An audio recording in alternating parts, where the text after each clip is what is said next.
সকালে সচিবালয়ে কর্মরত সাংবাদিকদের সংগঠন বিএসআরএফ এর কার্যালয়ে হয় মতবিনিময় সভা। সেখানে তথ্য উপদেষ্টা সৈয়দা রিজওয়ানা হাসান জানান, নির্বাচনের পরিবেশ নিয়ে এমন ন্যারেটিভ ছড়াচ্ছে স্বার্থান্বেষী একটি গোষ্ঠী, যার কোনো ভিত্তি নেই। একটা ন্যারেটিভ করার চেষ্টা করা হচ্ছে যে না, এখানে আইন শৃঙ্খলা পরিস্থিতি বা এই কারণে নির্বাচনটা শেষ পর্যন্ত হবে না, এটা মনে করার কোনো কারণই নেই। সরকার নির্বাচনের একটা ক্লিয়ার রোডম্যাপ দিয়েছে, সাধারণ নির্বাচনেরও ক্লিয়ার রোডম্যাপ আছে, আপনার গণভোটেরও ক্লিয়ার মেসেজগুলো আছে। কাজে নির্বাচনের দিকে দেশ অবশ্যই এগিয়ে যাচ্ছে। নির্বাচনটা আমাদের দেশের গণতন্ত্রের সাথে দেশের স্বার্থে হবে।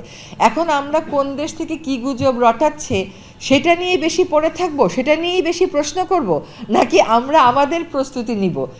উপদেষ্টা আরও বলেন, নির্বাচনী কার্যক্রম শুরু হয়েছে, ফলে আওয়ামী লীগের ভোটে অংশ নেয়ার প্রশ্ন এখন অবান্তর। বিচার কাজ শেষ না হওয়া পর্যন্ত সেই সুযোগও নেই। এখন পরিবেশ গ্রহণযোগ্য আপনি কোনটাকে বলবেন? অবশ্যই there is a force working.